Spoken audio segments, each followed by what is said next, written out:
cette année de jubilé, chacun va rentrer dans sa propriété.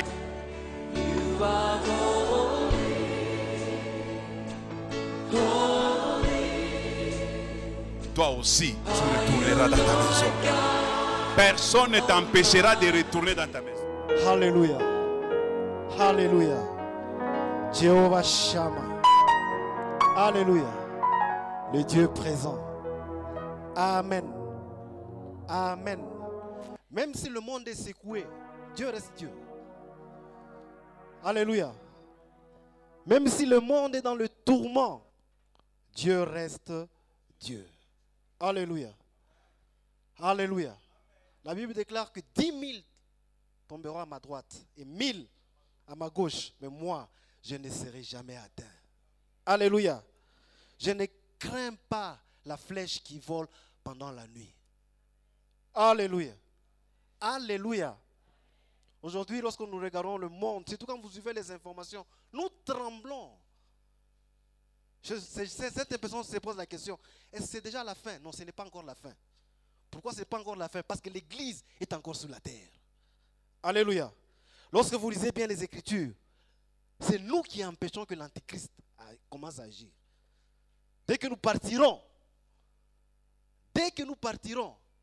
il t'a quoi courir na kusaga meno pour ceux qui vont rester sur la terre. Alléluia. Alléluia. Amen. Alors je vous salue ce matin dans le merveilleux nom de notre Seigneur Jésus-Christ. Et je vous aime beaucoup. Je rends gloire à Dieu parce que vous êtes vivants ce matin. Vous avez le souffle de vie au-dedans de vous. Vous avez le mouvement et vous avez l'être. Alléluia. Si vous n'avez pas ces choses-là, vous êtes comptés parmi les morts. Parce que les morts n'ont ni mouvement ni être. Alléluia. Et la Bible déclare, tant que nous vivons, il y a encore de l'espérance.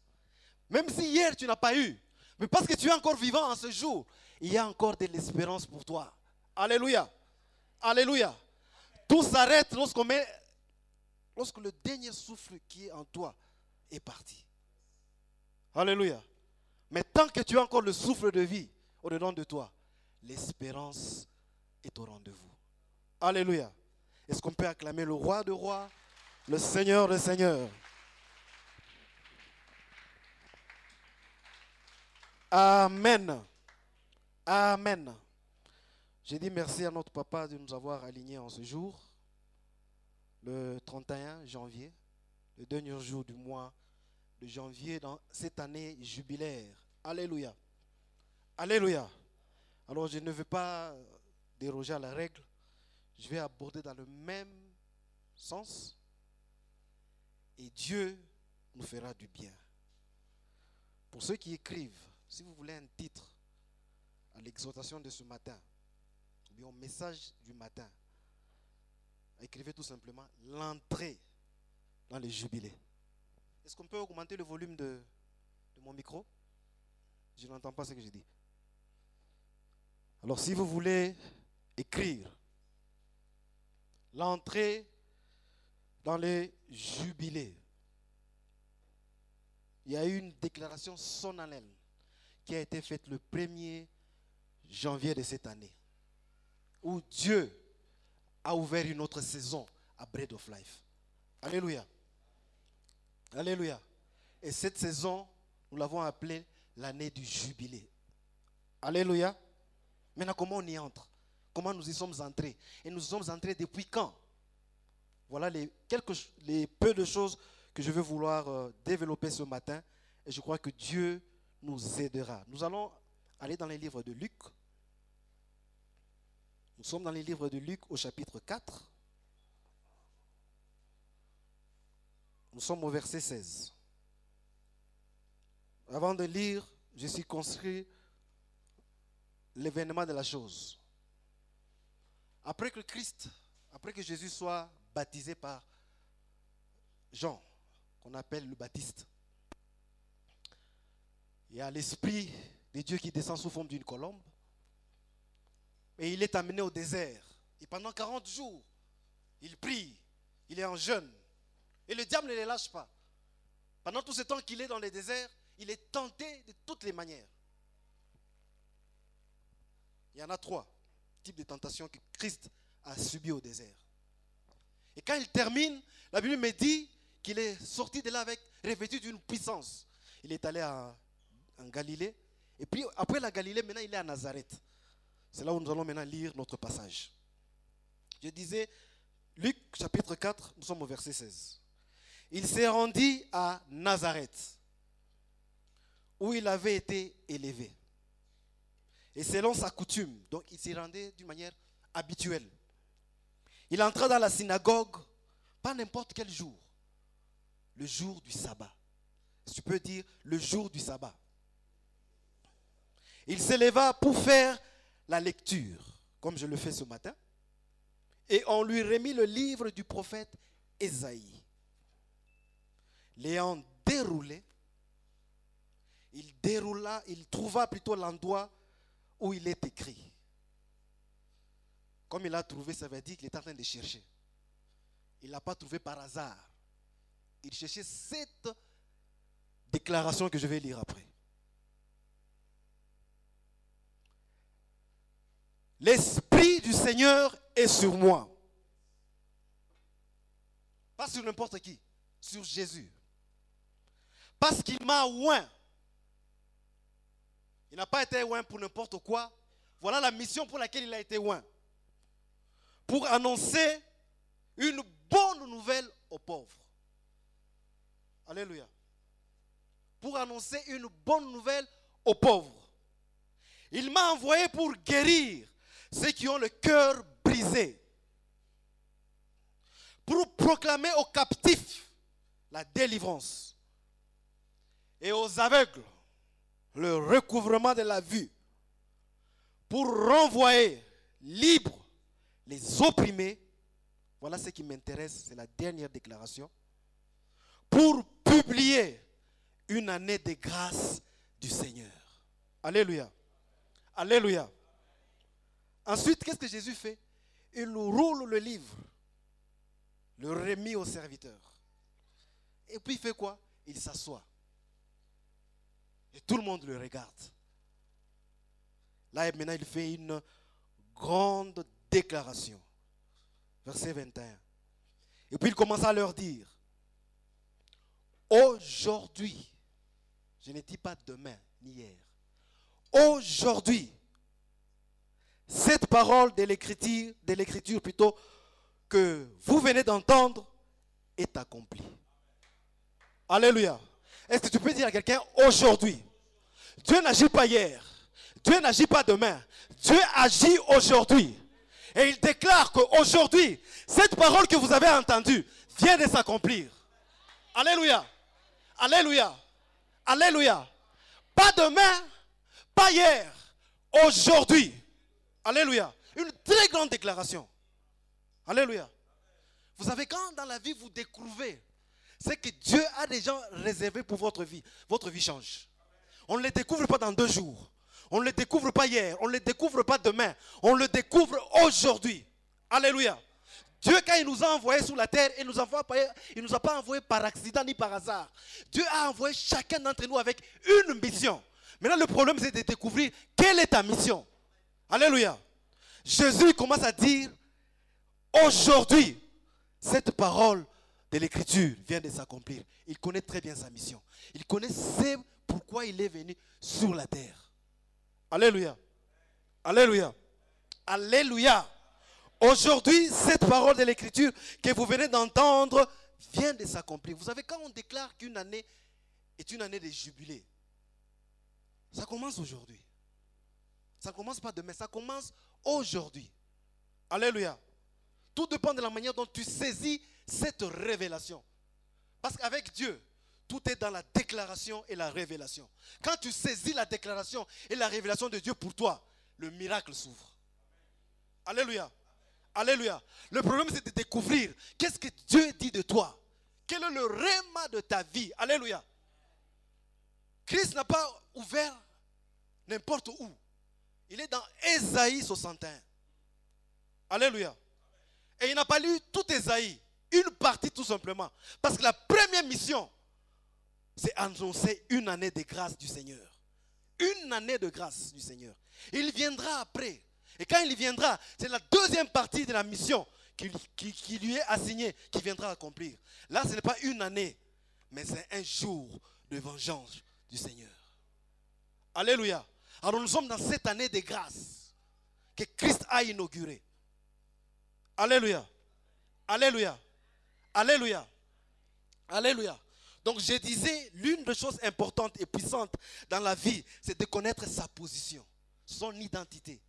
L'ancien Marc nous a prêché sur cela le dimanche passé. Connaître ton identité. Alléluia. Chacun d'entre nous a une identité. Quand tu es venu sur la terre, Dieu a imprimé une identité au-dedans de toi. Mais le problème, c'est que les circonstances de la vie, là où tu es né, là où tu as grandi, l'environnement là où tu as évolué, t'a façonné et t'a donné une image qui n'est pas la vraie. Alléluia. Alléluia. Alléluia. Donc il y a des choses que Dieu a prévues pour chacun d'entre nous dans cette saison. Alléluia. Alléluia. Alléluia. Donc il faut connaître. Christ trouve, il a cherché, il a trouvé et puis il déclare. Aussi longtemps que dans ta vie tu ne déclares pas, certaines choses n'arrivent pas. Il faut découvrir et les déclarer pour que ces choses puissent avoir leur essence dans ta vie. Alléluia. À la loi et au témoignage, si on ne parle pas, la Bible dit quoi? Il n'y a pas d'aurore pour le peuple. Il faut parler. Alléluia. Si tu ne déclares pas, il n'y a pas d'aurore pour toi. Et Christ a déclaré ici, aujourd'hui, cette parole vient de s'accomplir. Voilà la mission qui lui a été donnée. Alléluia. Alléluia. Lorsque nous lisons cette portion des Écritures, nous qui sommes du 21e siècle, il est très difficile de comprendre, d'appréhender le sens profond des déclarations de Jésus-Christ. Très difficile. Mais les contemporains de Jésus, les Juifs qui étaient avec lui dans la synagogue, ils ont très bien compris ce que Christ voulait dire par une année de grâce du Seigneur. Et ce que j'aime dans la version anglaise, on dit an acceptable year of the Lord. Alléluia. Ils ont très bien compris Jésus parlait de quoi. Alléluia. Une année de grâce. Une année de faveur. Une année de visitation. Alléluia. Une année de libération. Une année de la faveur du Seigneur. Ce n'est pas une année de 365 jours. Ce n'est pas une année civile. C'est une saison que Dieu ouvre. Alléluia. Il ne faut pas la cadrer dans une année civile. C'est une saison que Dieu ouvre. Alléluia. C'est une saison divine que Dieu a ouverte pour chacun d'entre nous depuis le 31 janvier. Plutôt, depuis le 1er janvier de cette année. Lorsque tu saisis le rhéma de Dieu, ta vie change. Alléluia. Alléluia. Je me souviens, première Morija, dans cette église, nous étions dans une histoire là, c'était, je crois, l'église est terminée là où il y a les poteaux là. La chair était de ce côté-là. Le pasteur déclare du haut de la chair. Vous savez, quand un homme de Dieu est à la chair, il déclare des choses. Il ne faut pas être distrait. Il faut saisir par la foi. Alléluia. Quand vous saisissez par la foi, votre vie change complètement. Alléluia. Le pasteur déclare du haut de la chair que j'ai un travail. Je ne sais pas à qui je veux le donner. Mais j'ai un travail. Nous sommes dans la prière Morija. J'étais là, je venais de sortir d'une maladie. J'avais beaucoup maigri pendant cette période-là.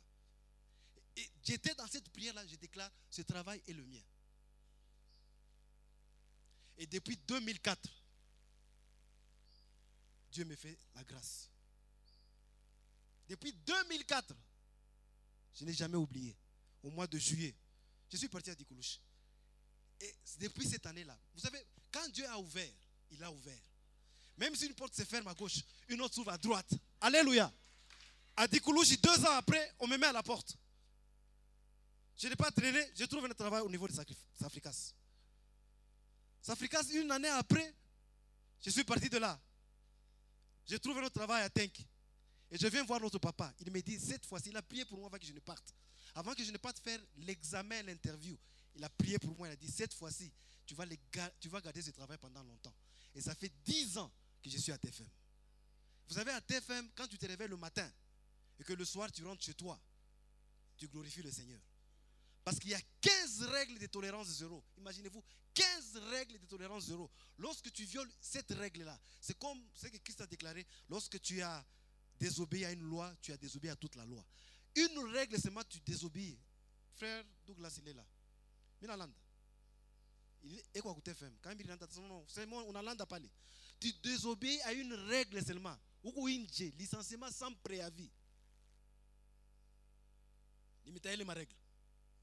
Limitaye. Quand on a boula motoka parce que ceinture de sécurité. Moi pas mon ngam motoka, mon ngam ceinture de sécurité. Donc quand on TFM kaji naisha. Quand on a boula motoka on a sombra au téléphone. Ouais pas on a boula motoka, je n'ai pas ça au téléphone. Ou inje. Kama nakupata usha kunywa influence de l'alcool huku nje, kama unakumbana mkaji huku nje, kama uko influence ya drogue huku nje. Alléluia. Kama unafanya kazi ile equipement pale unatumikia hapo au ifunge bien au ibloquer ikipanda kupima ile equipement iko na tourner huku nje, barongeza ingine imashiku ni ya covid. Kama unatembea mtefem pasipo cash ne huku nje. Frère Douglas Milalanda, unaona tembesha kumbamba sana iko na mumise kuna cash ne. Alléluia. Alléluia. Et ça fait 10 ans nous évoluons dans cet environnement. Alléluia. Alléluia. Donc quand tu te lèves le matin, à tout bout de champ, tu peux être dehors. Mais nous, ça fait 10 ans. Parce que l'homme de Dieu avait déclaré Alléluia. Donc les choses qu'on déclare du haut de la chair, il ne faut pas les voir comme des individus qui les déclarent. C'est Dieu lui-même qui les déclare. Et quand tu saisis par la foi, ta vie change. Alléluia. Alléluia. Et quand on déclare que cette année c'est une année de jubilé, quand tu saisis par la foi, ta vie change. Ta vie change complètement. Alléluia. Le problème c'est que comme tu n'as pas ça par Zoézo, je vais venir le dimanche. Il y a un frère qui va passer devant, qui va présider. Il va dire Alléluia, saluez-nous les uns les autres. Les prestimes, je vous donne la parole, chantez. Les prestimes vont chanter 2 cantiques. Il y a beau préparer. Et puis le frère Chazot va passer Alléluia, mpige mikono. Et ça tout a imba. Il nous invite tout a imba shibot. Après, on a offrande, on a dîme, on a ma offrande. On a ma communiqué. Alléluia. Alléluia. Alléluia. Une année de faveur du Seigneur. Une année de grâce. Le mot faveur en hébreu signifie bien, on dit kwanam en hébreu. Et kwanam signifie quoi? Kwanam signifie s'incliner vers quelqu'un d'une manière, s'incliner vers quelqu'un sciemment. Donc mon frère il est là. Kwanam, ça veut dire je m'incline vers lui. Sciemment. Donc je le fais, je m'incline vers lui. Sciemment. Tout en sachant que ce frère, bien ce monsieur, bien cette personne est inférieure. C'est ça la signification du mot faveur. Alléluia. Alors Dieu, quand il te fait la faveur, ça veut dire Dieu s'incline vers toi. Sciemment, tout en sachant que tu ne les mérites pas. Alléluia. Alléluia. Les faveurs que nous obtenons de Dieu ne dépendent pas de ce que nous faisons pour lui. Alléluia. Ce n'est pas parce que tu viens à l'église, ce n'est pas parce que tu pries, ce n'est pas parce que tu donnes des dîmes, ce n'est pas parce que tu donnes des offrandes, ce n'est pas parce que tu jeûnes, ce n'est pas parce que tu connais toutes les versets de la Bible, ce n'est pas parce que tu pries à longueur de journée. Mais Dieu, quand il te fait de la faveur, il les fait par rapport à lui, parce qu'il est un Dieu bon. Maintenant, toutes ces choses que je viens de citer, nous le faisons. C'est notre réponse, notre reconnaissance par rapport à ce que Dieu fait pour nous. Alléluia. Si tu cherches à recevoir la faveur de Dieu ou bien la visitation de Dieu tout en comptant sur tes œuvres, mon frère, ma soeur, tu te trompes. Voilà pourquoi des gens viennent à l'église. Ils font des actes à l'église, ils ne voient rien. Et par après, ils se fatiguent, ils disent que Dieu ne me visite pas. Mon frère, ma soeur, laisse-moi te dire une chose. Ta justice devant Dieu, c'est une abomination. Tout ce qu'un homme peut faire devant Dieu ne peut pas rencontrer. Ne peut pas rencontrer Dieu. Et Dieu, quand il te regarde, il ne te voit pas toi, il ne voit que Jésus. Il n'y a que Jésus qui a accompli, qui a rencontré la justice de Dieu. Alléluia. Alléluia. Alléluia. Alléluia. Donc tout ce que nous faisons, nous louons, nous chantons, nous adorons, nous donnons nos dîmes, nos offrandes, c'est une réponse par rapport à la bonté de Dieu dans notre vie. Mais nous ne faisons pas ces choses-là pour mériter la bonté de Dieu dans notre vie. Parce que personne ne peut mériter la bonté. Dieu, quand il le fait, il s'incline tout simplement vers nous, sciemment, tout en sachant que nous sommes inférieurs. Alléluia. Alléluia. Alléluia. Que Dieu te fasse une faveur cette année. Même si tu ne le mérites pas. Vous savez, dans une compétition comme la CHAN, le CHAN qu'on est en train de jouer actuellement au Cameroun, il y a ce qu'on appelle les équipes qu'on appelle les outsiders. Ça veut dire que nous avons combien d'équipes au départ? 16. Hein? Nous avons 16 équipes au départ. On sait que ça peut être, si ce n'est pas le Cameroun, ça peut être le Maroc. Si ce n'est pas le Maroc, quelle belle équipe joue encore très bien? Le Mali. Ouais? Ils sont encore là. Ils ont été éliminés. Hein? Bon. Donc on voit les meilleures équipes. Mais imaginez-vous à la fin de la compétition, je ne sais pas si l'Éthiopie est là. L'Éthiopie sont là. Imaginez-vous si l'Éthiopie est là. À la fin de la compétition, c'est l'Éthiopie qui sort champion. Une équipe sans référence. Cette équipe, comme on l'appelle, c'est une équipe outsider. C'est une équipe sur laquelle on n'a pas compté. Sur l'équipe sur laquelle on n'a pas misé. Donc tout le monde s'est mis d'accord, dit que non, cette équipe elle est la plus faible. Elle ne peut aller nulle part. Mais à la fin de la compétition, on se rend compte que c'est l'Éthiopie qui gagne la compétition. Et c'est ce que Dieu fait avec nous. On ne te compte pas. On ne te connaît pas. Tu n'es pas intelligent. Tu n'as pas l'argent. Alléluia. Lorsqu'on regarde le compte, tu n'as même pas de compte en banque. Alléluia. Alléluia. Ta famille, on ne la connaît pas dans la ville. Tu n'as pas de relations. Donc tu es un outsider. Sur la ligne de départ de la compétition, tu ne mérites rien. Alléluia. Mais à la fin de la journée, c'est ta tête qu'on voit. Alléluia. C'est ce que signifie les jubilés. Alléluia. Où Dieu fait une grâce sur une personne qui ne mérite pas. C'est une année de grâce que Dieu a ouverte. Nous ne serons pas qualifiés, mais Dieu va nous qualifier lui-même. Alléluia. Nous ne serons pas rémunérés par rapport à nos actes, mais Dieu lui-même, par son amour, sa bonté et sa miséricorde, il te prend et il te présente. Alléluia. Voilà ce que Dieu va faire avec nous cette année. Quand on regarde Bread of Life, tu as quelle référence, Bread of Life, dans la vie de Lubumbashi? Quelle est notre référence? Quel est notre soutien? Quelle est notre relation? On ne nous connaît nulle part. Mais c'est avec Bread of Life que Dieu va faire une référence dans cette vie de Lubumbashi. Alléluia. Alléluia. Alléluia. Il faut le croire pour le vivre. Alléluia. Je n'aimerais pas que vous soyez comme ce type-là qui a dit, même si Dieu ouvrait des écluses au ciel, il faisait de fenêtres au ciel, pareille chose n'arrivera pas. Et on lui a dit, tu le verras de tes yeux, mais tu ne vas pas en manger. Alléluia. Quand on déclare des choses, il ne faut pas dire, voyez le problème avec nous. Quand on déclare des grandes choses ici devant, les gens font quoi? Au lieu de regarder à Dieu, ils commencent à regarder à sa poche. Ils regardent à sa famille. Ils regardent à son oncle qui est au gouvernement. Mais le gouvernement est tombé.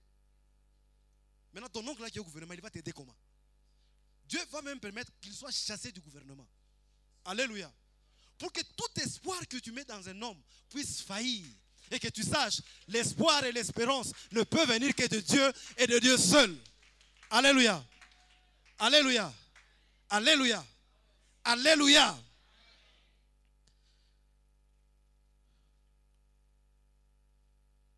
Donc Dieu décide dans cette année de jubilé, de s'incliner vers toi. Avant que nous puissions aller, il me reste combien? 15 minutes. Hein? Avant que nous puissions aller vers Lévitique 25, j'aimerais un peu comprendre quels sont les mécanismes que Dieu a mis en place afin que nous puissions vivre le jubilé. Magali, l'histoire des jubilés, ce n'est pas avec nous, c'est avec Israël. L'histoire des jubilés, ce n'est pas avec toi. Quand on déclarait les jubilés, ta tribu n'était même pas sur la terre. Alléluia. Maintenant, comment Dieu a fait que cette histoire des jubilés, nous soyons aussi connectés à ces choses-là? Alléluia. Avant d'abord de lire Lévitique, nous allons dans Hébreux 5.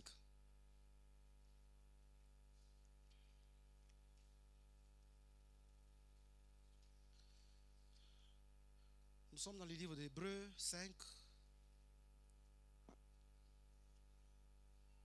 Non, Hébreux 8. Hébreux 8, le verset 5. Voilà ce qui est dit. Il célèbre un culte. Suivez-moi très très bien, c'est très important.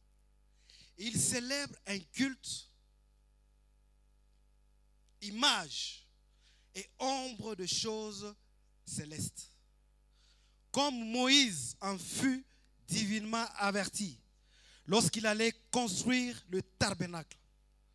Et soin lui fit-il dit de tout faire d'après le modèle qui t'a été montré sur la montagne. Alléluia. Vous allez comprendre. 1 Corinthiens, chapitre 10,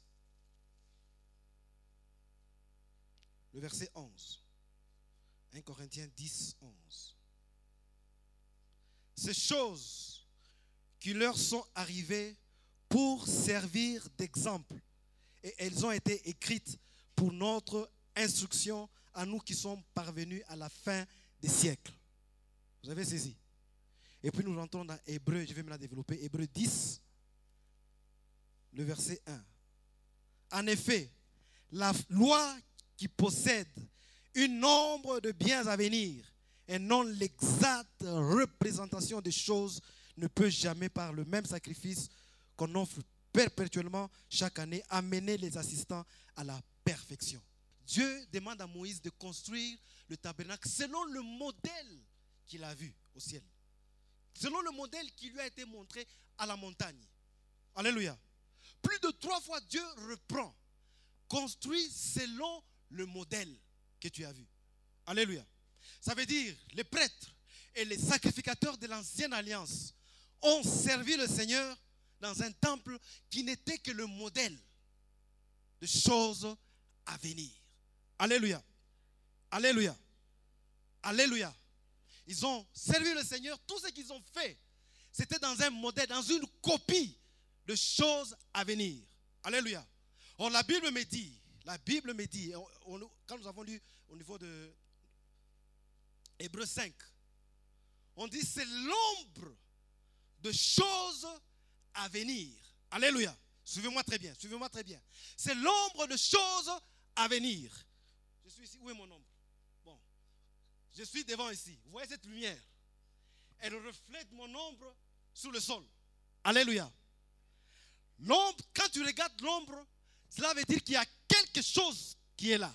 Mais la représentation réelle n'est pas l'ombre, mais c'est la substance même de la chose. Je veux bien m'expliquer afin que vous puissiez comprendre. Dieu demande à Moïse de construire selon le modèle. Selon le modèle qu'il a vu où? Au ciel. Une copie qu'il a vue au ciel. Or, on nous dit que cette chose-là était l'ombre de choses à venir. Entre l'ombre et la représentation réelle, qu'est-ce qui est important?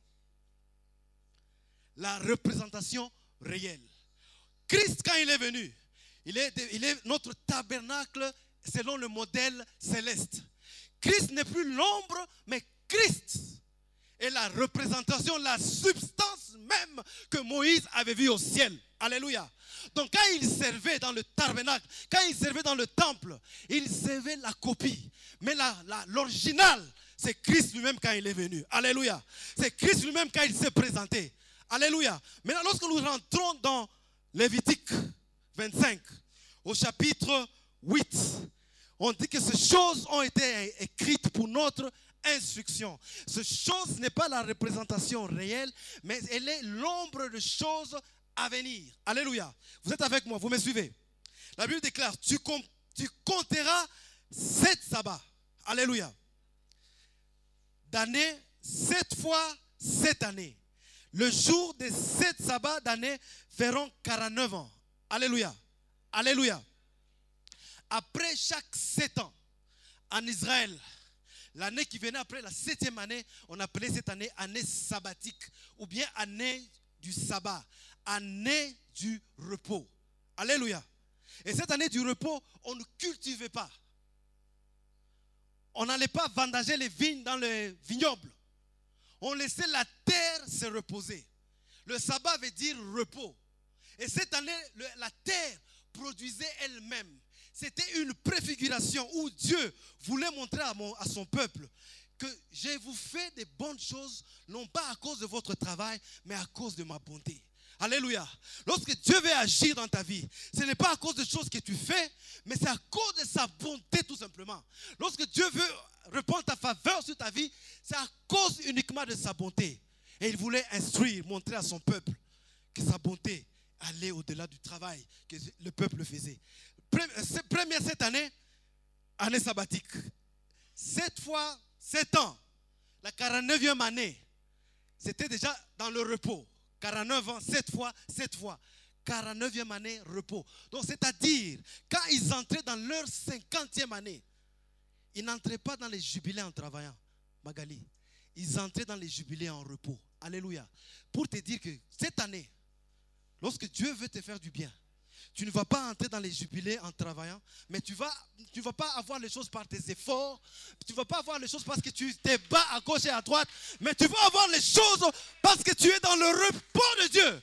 Et dans le repos de Dieu, on ne travaille pas. Dans le repos de Dieu, on ne travaille pas. Dans le repos de Dieu, Dieu a tout accompli et il te le donne par la grâce. Voilà pourquoi il déclare une année de grâce du Seigneur. Alléluia. Alléluia. Alléluia. Gloire au Seigneur. Alléluia. Dieu te fera du bien cette année.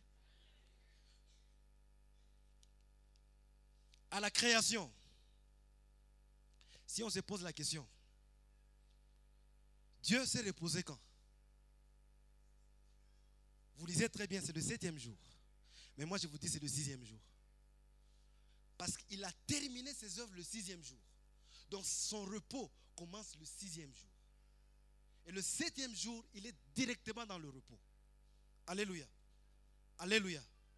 Alléluia. Amen, amen. Amen, amen. Est-ce que vous saisissez ce que je suis en train de vous dire? Maintenant, la question qu'on se pose, quand il est entré dans le repos depuis la création, qu'est-ce que Dieu faisait au ciel? Depuis la création. Je me suis posé la même question. Mais Dieu m'a aidé. Vous savez ce qu'il fait au ciel? Dieu ne fait que parler. Il parle. Il parle de quoi? Il parle des choses finies. Alléluia. Dieu, quand il parle au ciel, il ne parle que de choses finies. Alléluia. Alléluia. Alléluia. Il appelle à l'existence de choses qui n'existent pas comme si elles existaient. Ça veut dire que c'est par la déclaration que tu verras les choses venir dans ta vie. Alléluia. Alléluia. Voilà pourquoi il faut parler. Voilà pourquoi il faut déclarer. Alléluia. Alléluia. Alléluia. Jésus-Christ est devenu notre sabbat. Dans la représentation de choses à venir, qui ne sont que l'ombre de choses à venir. Quand vous descendez avec Deutéronome, plutôt Lévitique 25, on dit que cette année-là, avant qu'on ne puisse sonner la trompette, la 50e année, pour dire que c'est l'année des jubilés, cette année des jubilés allait ensemble ou bien se marier avec l'année de l'expiation. Alléluia. Et cette année de l'expiation, le prêtre entrait une fois l'an avec le sang de bouc. Avant d'entrer dans le temple, il s'est purifié d'abord lui-même Et il ne pouvait pas être touché parce que selon la loi de Moïse, le péché était sur le corps.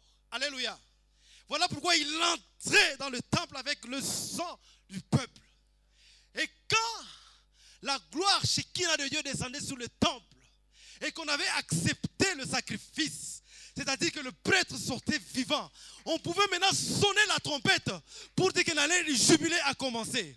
Or, Christ est entré dans un tabernacle qui n'est pas fait de main d'homme. Alléluia. Alléluia. Et lorsque Christ est apparu la première fois à Marie, il a dit, ne me touche pas parce que je ne suis pas encore monté vers mon Père. Et la Bible me déclare que 8 jours après, il a dit, lorsqu'il était dans la chambre haute, il a dit, vous pouvez maintenant me toucher pour dire que le sacrifice a été accepté. Maintenant la trompette peut être sonnée. L'année du jubilé, elle peut être vécue. Alléluia. Nous avons un Dieu vivant, mon frère et ma soeur. Alléluia. Le problème, c'est toi. Tu dois croire que Jésus-Christ est ton jubilé ce matin. Voilà pourquoi, de laquelle manière, nous sommes entrés dans un jubilé qui n'était que pour les Juifs. Et Dieu nous a connectés par Christ. Alléluia. Gloire au Seigneur. Alléluia. Lorsqu'il a déclaré, aujourd'hui, c'est pour annoncer une année de grâce du Seigneur. Pasteur, je me pose la question. Quand Christ déclarait, est-ce que cette année-là, chez les Juifs, c'était une année de jubilé? Je ne sais pas. La Bible ne nous dit rien. Peu importe, que ce soit une année de jubilé ou pas. Parce que Christ, il est la parole. Il déclare, alléluia, il déclare ces choses, on les reçoit par déclaration et révélation. Que ce soit année du jubilé ou pas. Lorsque Christ déclare, il dit que je suis le Fils du Dieu vivant, le Fils du Très-Haut. Lorsqu'il déclare, cette parole devient loi. Alléluia. Qu'est-ce qui peut t'empêcher de vivre la gloire de Dieu? Alléluia. Écoutez, nous avons l'âme, le corps et l'esprit. Le jour où tu as cru au Seigneur comme Seigneur et Sauveur, ton esprit a été changé en un clin d'œil. Ton esprit a été changé en un clin d'œil. Maintenant, le problème qui te reste, qui n'est pas encore sauvé, c'est ton âme et ton corps. Ton âme ne sera jamais sauvée, mais ton âme sera renouvelée par le renouvellement de l'intelligence, par l'écoute de la parole de Dieu. Alléluia. Et c'est ce qui transforme ta vie. Alléluia. Quand tu crois au Seigneur aujourd'hui, tes mauvaises habitudes, tu ne les laisses pas aujourd'hui. Tu es chrétien avec tes mauvaises habitudes. Quand est-ce que tu changes? Lorsque tu écoutes la parole de Dieu et que cette parole transforme ton âme. Alléluia. Et ton corps sera sauvé en dernier.